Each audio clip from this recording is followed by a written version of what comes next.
fora é fácil, julga e condena. Para morte ser justiça aqui se terena. Esse pode manter-se si mesmo de higiene. Mas para quem que se atento, ou quem que se de dentro, é difícil entende e compreende. Balança de justiça para seus lados que te pende. Bof te mata um nigga, tem sempre um otário que te defende. Se vencer racismo, tem sempre um que te ofende. Esquecer que o que vive, todo dia te convive com violência policial diariamente. Manca ser que se te passa nessas mentes. No sofrimento país indiferente. Violência policial, exploração laboral é uma coisa normal e natural. Legítimo, nada de anormal.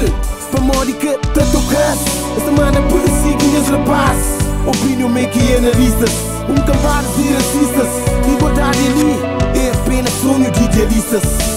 Cenas de guerra às portas de Lisboa. A polícia cercou o bairro da Cova da Moura.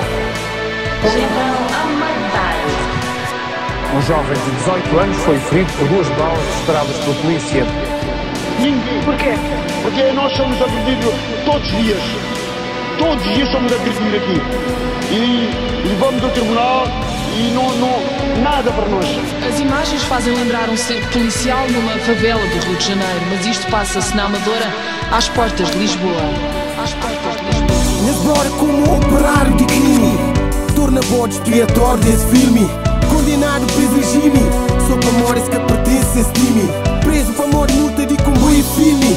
Oliveira e Costa liberto para o de time. Na justiça de transparência e sublime. A nós é classe baixa, mas a mano nunca pode ir baixa. Justiça que te aplica mesmo critério. Conhece rapaz para morte, és é que sério. Se este aplicava 60%, conhece rapaz está em liberdade. Mas justiça na tua que tem seriedade. Juízes fascistas na crueldade. Alma de Estado novo e suas faculdade. Te continua na calada com falsidade. Te enganando com caridade.